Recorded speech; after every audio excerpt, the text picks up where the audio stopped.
Today's conversation is not geographic farming, it's micro farming.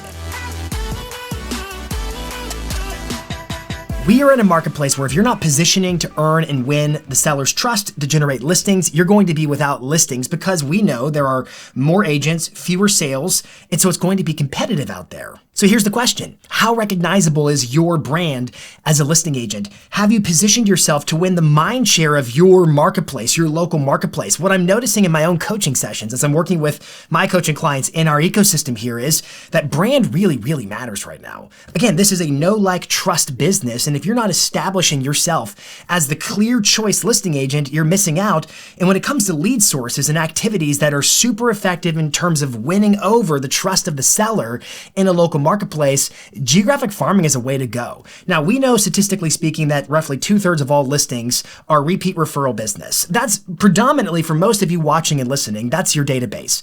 Past clients, sphere. If you're not playing the trust game with your database, you're missing out. But the other lead source that is most capable of eliciting that sense of trust, I know you, I like you, I trust you, not just personally, but I professionally trust you, is a geographic farm.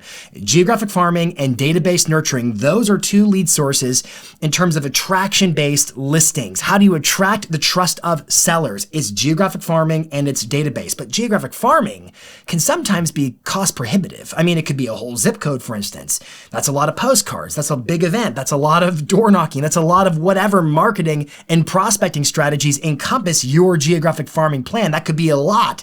And so today's conversation is not geographic farming. It's micro farming. How do we go super niche? How do we go super hyper local to win the trust of local sellers in a specific subdivision, in a building or a couple of buildings, in a super drop a pen kind of area where you dominate yourself as the listing agent of choice? Welcome to This Week in Marketing. My name is Jason Pantana. I am your instructor, and I'm glad you're here to have this conversation about micro farming. Now, before we get into all the goodies, we're going to talk about the different types of marketing channels that enable you to, like, laser precisely focused on a specific area, target a specific area. Before we get into all that, if you're new to the channel, make sure to tap the big red subscribe button and hit the little bell right next to it to turn on notifications. So whenever we publish content just like this right here, you are the first to know about it and therefore the first to take action on the ideas here. Ideas are easy. Execution of the ideas is where all the money gets made. And so with that in mind, let's dive into our topic today,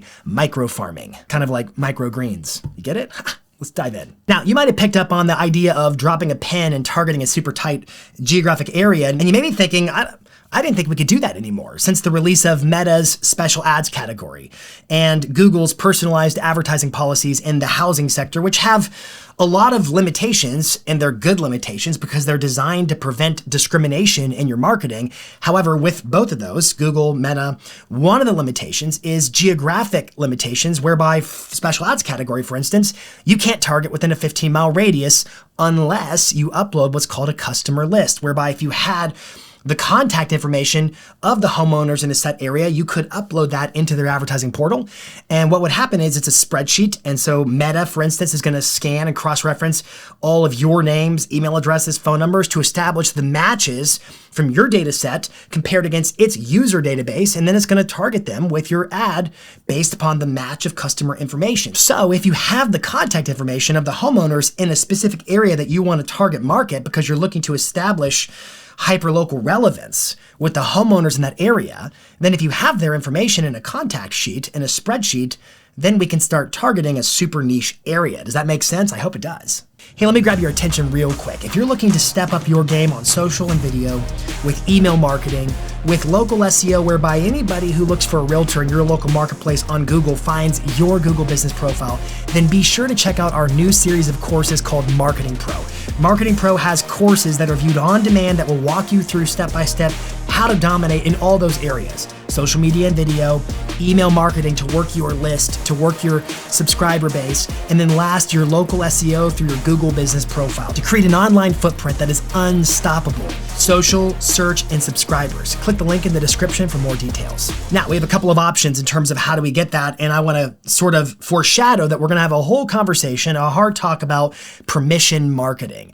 Nothing I'm here to advocate for today is in violation of permission marketing. This is all about niche marketing. What I'm advocating for is to be relevant to a hyperlocal area, to add value from a marketing standpoint. One of my favorite marketing quotes ever comes from Jay Bear, who said, "The goal should be to make your marketing so useful that people would pay you for it." My intention is not to spam people, is not to violate permission, is not to annoy and pester in the hopes of getting listings.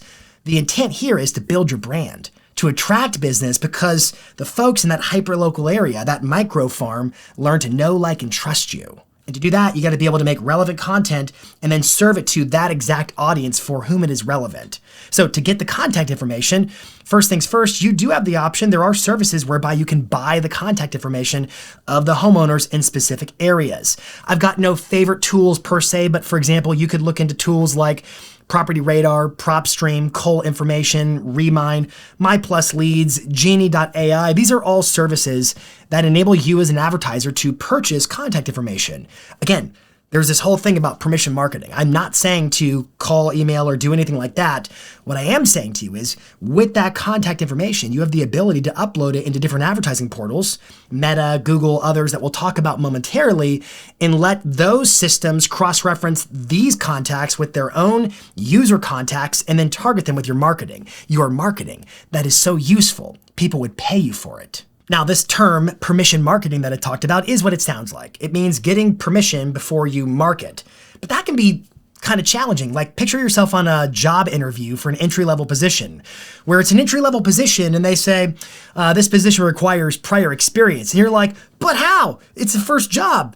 What comes first, the chicken or the egg? And so it might help if you looked at it through the lens of the actual communication channel. Is it a super personal or rather impersonal mode of communication? So for example, we know there's all kinds of laws and regulations around texting, calling, emailing, because those are much more personal avenues in terms of marketing. However, the ability to send postcards, flyers, things of that effect, the ability to upload a contact list into Meta and create really great content that positions you to start earning trust and permission to market more directly, that's what we're talking about right now. So we're going to have to do this in a layered approach. So what are the channels that allow you to effectively geo-target, hyper-target a micro farm area? The obvious ones, postage. So by postage, I mean mail. I mean postcards, flyers, door hangers, handwritten notes. For example, there are really very cool companies that exist like Audience.co, whereby you can provide handwritten notes to an entire area at scale. They've got amazing technology.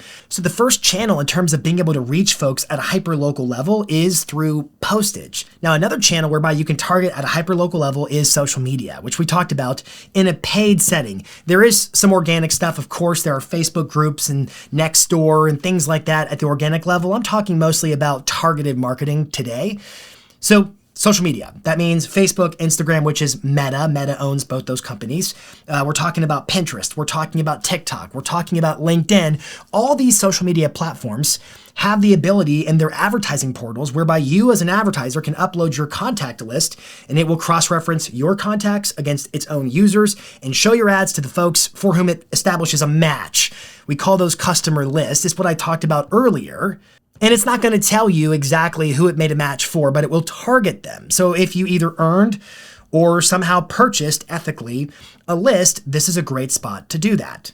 Quick side note about meta ads. You'll need to be running ads with a business advertising ID, not a personal advertising ID, in order to get access to the customer list feature.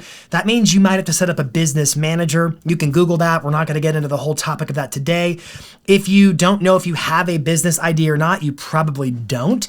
If you just established a Facebook business page at some point in your past and you've been boosting posts through it and things like that, when that page was set up, Facebook supplied you with a personal advertising ID. So business page, personal advertising ID. You'll need to get a business advertising ID to gain use of the feature for uploading a customer list as a custom audience. You can learn more about that if you go to business.facebook.com/create. That's where you would go to start a business manager. Happy sailing. So social media advertising is a super effective way to reach a hyperlocal audience if you understand how to run ads, if you understand how to use customer list to target a hyperlocal area. With Google, by comparison, you can always target to a customer list, only there's a catch. When you do so, it's in observation mode. What that means is you can't actually just target the contacts on that list. You can target a broader area, but it will give you the observation mode to tell you, hey, here's how it performed. It will show you analytics about how it performed within that subset of the broader targeting, the subset being your contact list. Now, a couple of things about Google versus Meta. So Meta's special ads policy prohibits advertising within a 15-mile radius unless you do it through a customer list. With Google, they don't let you target zip codes and stuff like that, but they do enable privacy-safe radiuses. But a privacy-safe radius depends on the area, depends upon the radius, and it has to do with population density in terms of how tight is that radius, how expanded is that radius. It could be down to a 1 kilometer mile, just depending upon population density. Notwithstanding, you're still going to be targeting a customer list only in observation mode unless you either earn or request eligibility to actually target that list. Here's what you do. If you want to earn it, you have to have at least 90 days of good compliance, and this is the kicker. You have to spend at least, I believe it's $50,000 USD lifetime across your advertising account to be considered a seasoned advertiser whom they can trust with the keys to the car being the ability to target contact lists. They know you're going to do things legit. The other option is to request eligibility. And if you can make a sound case, and it's not hard to do, that, hey, look, we're making content, it's designed and relevant for folks in this area, and it would be of low account quality if it was being shown to people outside that area, you can typically get them to approve it for you if you can tell them why. Here's where you would go to do that. You would go to your Google Ads portal, which is ads.google.com. You'll click on Tools and Settings, and then you'll click on Audience Manager. You'll see an option for Customer List. It will tell you if you're ineligible, and it's on observation mode only, and you can click Learn More and then fill out a contact form, and then they'll make a decision one way or the other. The thing though about Google is you can still target a radius and be tighter than you can on Meta. On Meta, it's really, if you want to go microfarm, it really needs to be a contact list uploaded as a custom audience. Now, that's postage and mailers, that's social media ads, that's Google and YouTube ads. You're creating a multi-channel sort of dome saturating folks in your value add brand. Now, again, if you're marketing, if your content is annoying, if it's not useful, if it's not relevant, it's not going to help attract listings. At the end of the day, you're looking here to earn business. You're looking here to earn trust. And so your content matters. I'm going to talk about that in a second. A few more marketing channels to consider that give you the ability to hyper-local target a micro farm, like a building or a subdivision or a super tight little area. Another option includes events. This is a simple, practical way to get to know the neighbors. Events like open houses, events like block parties, events like an Easter egg hunt, events in a local community to get to know the residents are a powerful way to build relationships. Maybe, for instance, there's even a festival or some kind of a local event that you could be a sponsor for or get a booth at and get to know folks. Don't discount the relevance of events. We have coaching clients who put on events every single week, like a softball league and different types of functions that bring people together. That's the kind of marketing I want for you, the kind of marketing that brings people into the community. And there are other channels that are less direct response because we're talking about social media ads, we're talking about Google ads and search ads and different kinds of paid advertising, sending postcards to a specific address. The events are a little bit more like, hey, do you want to come to the event? That's a little bit more organic inbound. The rest of this is kind of outbound, taking your marketing and your message to the folks. But there are some other practices, just basic SEO. For instance, if you're serving a specific community or even a building, create a really great hub page on your website. A hub page is kind of like a landing page. It's just a super optimized page that's got videos and content and text and list and all kinds of resources that are relevant to the folks in that local marketplace, and they get to know it. We also talked about Facebook groups. What I'm trying to get at here is this idea that you can only target market a broad area can be cost prohibitive and faulty. You have all kinds of options to go super niche, to drop a pin, to micro farm a community of homeowners in a specific subdivision, a specific neighborhood, through social media ads, through SEO, through organic social media, through mailers, through events. The options are plenty. Now, let's talk about contents in terms of what are you marketing with to these people. We talked about the channels, social media, SEO, postcards. We talked about the channels, but what are you giving them? I said a minute ago, make your marketing so useful, people would pay you for it. So what is that so useful marketing that they're going to want? I think there's a mistake a lot of marketers make, a lot of business owners when marketing make. The mistake is they're so busy wanting to ask for what they want from the customers. Hey, you want to sell your house? Come to me. I'll list it. They're so busy asking for what they want that they fail to give what that person needs. Good marketing, expert marketing, is about giving, not asking. If you give the right message, you'll attract the response you want without ever having asked for it. What's more, they'll start talking about you, and they'll start word of mouth creating a buzz that you're the best agent to work with in terms of listing a home for sale in that given area. And when you give, when you serve with your marketing, that's how you make your marketing so useful. People would pay you for it. Okay, so what is that marketing? Well, first and foremost, it's knowledge broker content. It's being the expert. It's talking about the market. That may sound boring to you, but hey, at the end of the day, that's what you sell. You sell your expertise in the way you convey it. So convey it.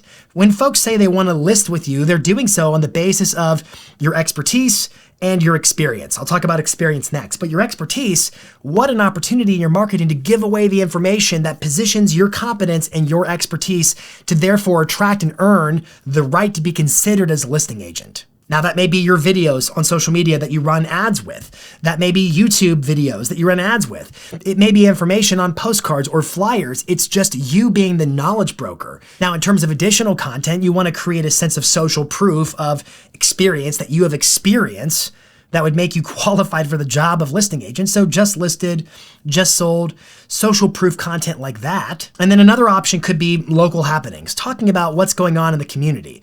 If you had those three prongs in your content across all your marketing, so it's knowledge broker, it's local happenings, it's just listed, just sold for social proof, those three things. Now, let's talk about earning permission. We're talking about more regulated marketing channels like calls, text, emails, and so forth. Hear me loud and clear. This is not an anti-prospecting conversation. This is a marketing conversation. My focus in today's video is about how do you position yourself to attract listings. When I look across my own coaching clients who are crushing it with listings right now, there's one unassailable truth. They're getting listings from their database, from their farm, in an area where they are highly known, liked, and trusted. This is about branding and positioning. And so this isn't saying don't circle prospect, don't call expireds, don't go door knocking, don't work the leads you may be buying through some third party. I'm not saying that one bit at all. I just want to qualify this is a marketing conversation, and that's why I'm talking about earning permission the way that I am. So imagine, for instance, you created a PDF, like a how to sell your house or how to buy a house. It could be whatever PDF topic you want. And maybe you work through a freelancer on Fiverr to make those PDFs, and you run an ad on Meta whereby you upload your customer list that maybe you purchased, and you target them with the offer, and you let them say they want the offer. And by accepting the offer, that is downloading your PDF, they give you the right to email them and or the right to call them based upon whatever contact information you request. That's earning the right. There are lots of mechanisms to earn the right. Open houses where they sign in could be a way to earn the right. Inviting them to an event whereby they sign in could be a way to earn the right. Running ads whereby they have to download a PDF and they hand over the right to reach out to them, that's how you earn the right. Hear me loud and clear. If you just go buy the list and you upload the list to your MailChimp or whatever email provider you're using to send out mass emails, and you just email a list you bought, you are most likely going to tank the deliverability of your future emails. I would not do it. I would not do it. When it comes to mass texting, mass emailing, all that stuff, it's highly regulated, so please be careful. If you want to get more listings, you're going to have to market yourself to get more listings and choose the area where you want to dominate and create that saturation. One of the things I love about the idea of a micro farm is there's so much energy captured under the dome of your brand everywhere, saturated, where it's you so top of mind, so known, so talked about as a listing agent of choice that if you market to too broad of an area, it's hard to create that sort of buzz because everything's so spread out and gets diluted. But when you super laser focus your target marketing to a designed area, to a niche area, to a micro farm, whereby you're delivering super relevant, very useful content to them, marketing so useful they pay you for it, then in fact, they will, by way of inviting you to a listing appointment to say, we'd like to sell our property through you. Are you that valuable in a niche micro farm area? What are you going to do to earn more listings? Now, there's a lot you can do. You can call FSBOs and expireds. You can circle prospect. You can door knock. You can work open houses to meet the neighbors. You can work your buyer leads because we know roughly half of all buyers are sellers. There's lots you can do. However, when you recognize that 63% of all sellers last year, according to the National Association of Realtors, found their listing agent by way of repeat or referral business, That's a huge category, repeat referral. Well, that's really only a couple of lead sources. That's A, your database, past clients, sphere of influence. They exist in an opportunity of repeat referral. But the other is a geographic farm whereby you can establish a sense of familiarity, frequency. You can be there and attract business whereby they come to know, like, and trust you. You can make your farm your database, but the problem is some farms can be a little bit too big, too spaced out, and there's something magic that happens in this idea of a micro farm. It's kind of a saturation of your brand where it's ping-ponging around. Imagine a glass jar over top of it, and it's saturated. Everybody talking and singing, and all the marketing is so much more effective because it's all bouncing around. If the farm area is too spaced out, then the marketing loses some of the oomph, some of the impact because it diffuses and dilutes a little bit. I know that's abstract. Hopefully you're picturing it.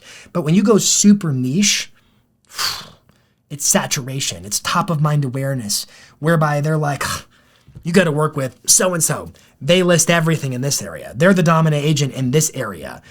So much so that nobody else would dare step foot into your micro farm. So what I want to know is, what are you going to do to position your agent brand in your hyperlocal market, your micro farm, to attract and win all the listings? Let me know in the comments. Until next week, this is This Week in Marketing.